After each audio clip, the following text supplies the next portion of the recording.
क्या हो सकता है ओम मंत्र का रहस्य? हमें यह तो पता ही है कि ओम मंत्र के उच्चारण से मन को शांति मिलती है और सकारात्मकता बढ़ती है। परंतु क्या इसके अतिरिक्त भी ओम मंत्र का कोई गूढ़ रहस्य है? ओम का रहस्य जानने से तुम्हें ब्रह्मांड के सीक्रेट कोड 369 में से 3 नंबर वाली पहली चाबी मिल जाएगी, जिससे आप सबसे बड़े खजाने के सभी ताले खोल सकते हैं और संसार में सबसे अमीर व्यक्ति भी बन सकते हो। और साथ में यह भी जान सकते हो कि आत्मा क्या है, मोक्ष क्या है, ब्रह्मा क्या है, तुम संसार में क्यों आए हो और तुम्हारा उद्देश्य क्या है। और अगर तुमने ओम के रहस्य को नहीं जाना तो तुम्हारे पास अरबों खरबों रुपए होने के बावजूद भी तुम संसार के सबसे गरीब और भीखमंगे व्यक्ति ही रहोगे।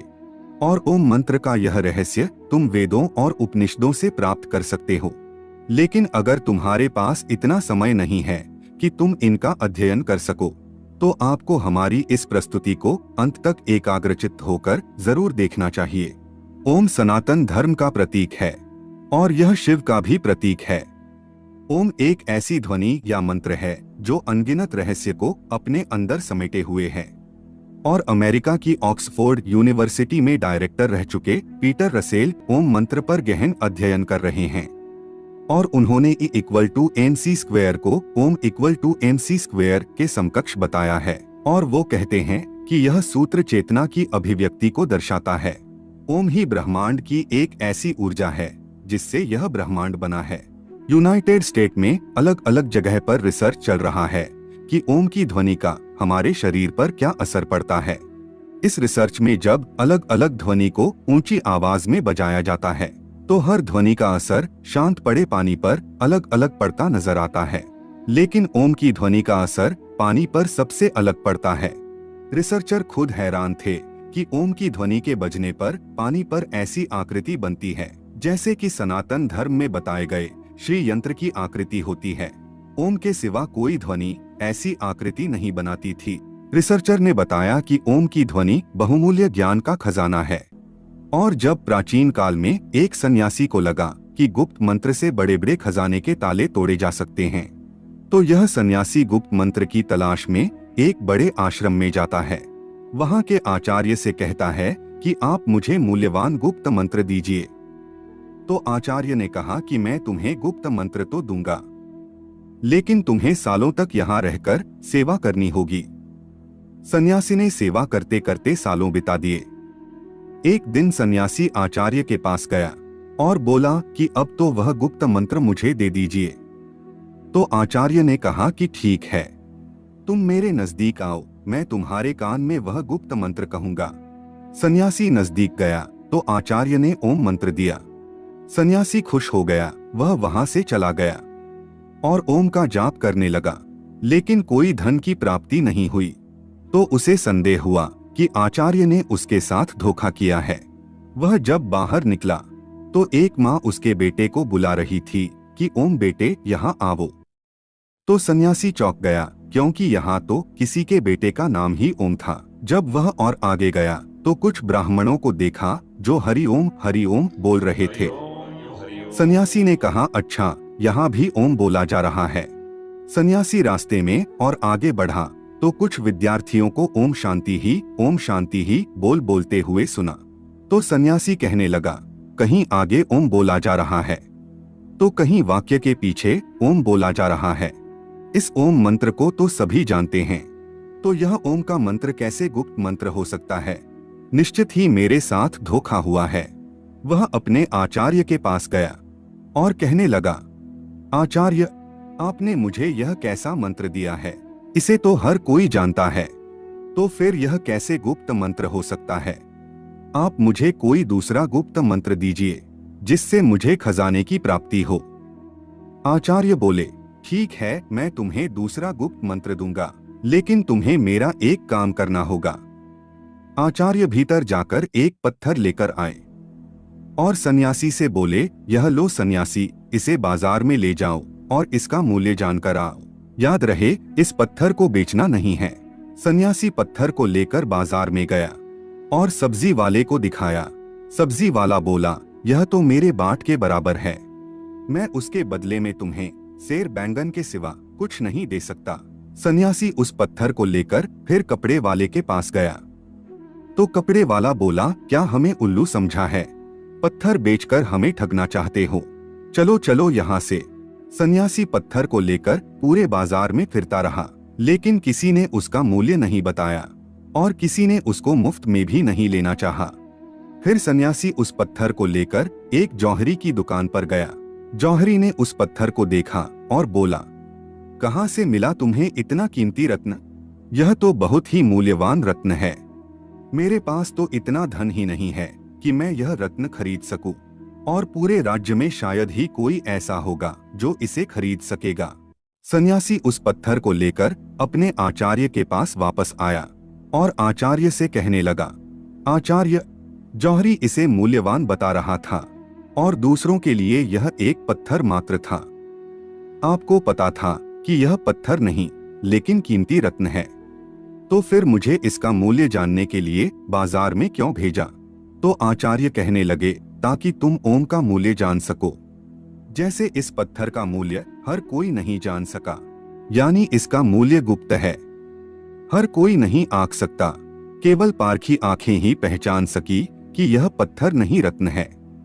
उसी तरह ओम भी एक रत्न है जिसका मूल्य गुप्त है, और जो ओम का मूल्य जानते हैं वह समृद्ध हो जाते हैं। अब ध्यान से सुनो, मैं तुम्हें ओम का विस्तार पूर्वक रहस्य समझाता हूँ। देवताओं के सेनापति भगवान कार्तिकेय ने भगवान शिव को ओम का जो अर्थ बताया है वह मैं तुम्हें बताता हूँ। ओम एक ऐसी प्राकृतिक ध्वनि है जो बिना किसी टकराव से उत्पन्न होती है। इसे तुम अक्षर, शब्द, ध्वनि या नाद भी कह सकते हो। ओम में 3 ध्वनियां हैं जिसे मात्रा कहा जाता है। वे है अध्वनि, उध्वनि और मध्वनि।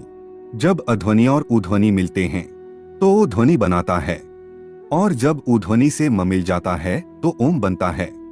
ओम की 3 ध्वनियों से ही समस्त विश्व की सभी भाषाएं और बोलियां बनती है, और गूंगा भी अध्वनि, उध्वनि और मध्वनि यह 3 ध्वनियां बोल सकता है। आपकी भाषा कोई भी हो, लेकिन जब आप उच्चारण के लिए मुंह खोलते हैं तो सबसे पहले अकार की ध्वनि ही निकलती है, और जब तुम उच्चारण के अनंतर मुंह बंद करते हो तो मकार की ध्वनि ही निकलती है, और जब तुम होठों को पास लाकर मुख को आधा खुला और आधा बंद रखते हो तब उकार की ही ध्वनि सुनाई पड़ती है।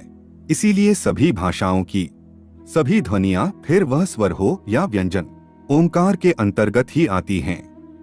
इसलिए ओम विशिष्ट वैश्विक ध्वनि है। ओम ईश्वर का प्रतीक भी है। मांडूक्योपनिषद के अनुसार ओंकार जगत की उत्पत्ति और लय का प्रतीक है।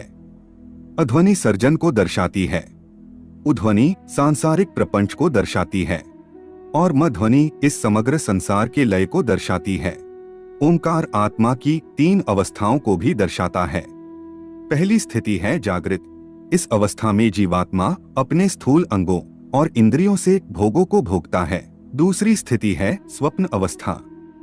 इस अवस्था में जीव अंतःप्रज्ञ होकर जागृत अवस्था में भोगे हुए भोगों को अपने मन के द्वारा अनुभूति करता है। तीसरी अवस्था है सुषुप्ति। इस स्थिति में जीवात्मा आनंदमय ज्ञान स्वरूप हो जाती है और ज्ञान से परमानंद को प्राप्त करती है, और इन तीनों अवस्था के बाद आत्मा ब्रह्मलीन हो जाती है। इस अवस्था में आने के बाद आत्मा अद्वैत शिव ही शिव रह जाती है। अब उसे जीव, जगत और ब्रह्म के भेद का प्रपंच नहीं रहता, और उसे अनाहत नाद ओम सुनाई देता है। अनाहत नाद कोई ध्वनि नहीं है, लेकिन अनाहत एक अनुभूति है जिसमें आत्मा कहती है कि अहम ब्रह्मास्मि, शिवोहम, मैं ही ब्रह्म हूँ, मैं ही शिव हूँ, मैं ओंकार हूँ। मैंने ही जगत के रूप में अपना विस्तार किया है। मैं ही शेर हूँ जो मेरे ही हिरण रूप को मारने जा रहा हूँ। मैंने ही अपने पुत्र के रूप में जन्म लिया है, और मैं ही मेरे माता पिता के रूप में जन्म ले चुका हूँ। इस संसार में केवल मैं ही हूँ, मेरे सिवा कोई नहीं है। बोलने वाला भी मैं ही हूँ और सुनने वाला भी मैं ही हूँ। सांप बनकर मैं ही अपने आप को डसने जा रहा हूँ, और मैं ही उससे बचने के लिए दौड़ रहा हूँ। इस ओमकार के रहस्य को जान लेने के बाद सोना, चांदी, रुपए, पैसे सब मिट्टी लगने लगता है। क्योंकि यह सब भौतिक पदार्थ वास्तव में मेरा ही स्थूल रूप है। मैं तो इतना अमीर हूँ कि यह घर, यह जमीन, यह पृथ्वी, यह तारामंडल ही नहीं, पूरा ब्रह्मांड ही मेरा है। और ऐसे कितने ब्रह्मांड होंगे जो मेरे ही अंग है। तो मेरे जितना अमीर कौन हो सकता है जब मुझे इतना बड़ा खजाना मिल रहा है। मैं क्यों इन किलो 100 किलो सोना, चांदी और रुपए पैसे के पीछे भागूं? और इस खजाने को खोलने के लिए मैंने 3 नंबर की चाबी दी है, ओमकार, जो अब मैं तुम्हें बताता हूँ। मूल नैसर्गिक ध्वनियाँ 3 है, अध्वनि, उध्वनि और मध्वनि। नैसर्गिक रंग 3 है, लाल, पीला और नीला। प्रकृति के मूल लक्षण 3 है, नाम, रूप और गुण। शरीर की तासीर 3 है, कफ, पित्त और वायु। ब्रह्मांड की स्थितियां 3 है, उत्पत्ति, पालन और प्रलय। और उनके देवता भी 3 है, ब्रह्मा, विष्णु और महेश। पदार्थ के मूल तत्व 3 है, न्यूट्रॉन, प्रोटॉन और इलेक्ट्रॉन।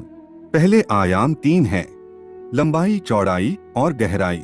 और इन 3 नंबर की चाबी को जितना गहराई से अध्ययन करोगे और उसकी गहराई में जाओगे, तुम मुझे ही पाओगे, नहीं अपने आप को ही पाओगे। क्योंकि इस संसार में तुम्हारे सिवा दूसरा कोई है ही नहीं।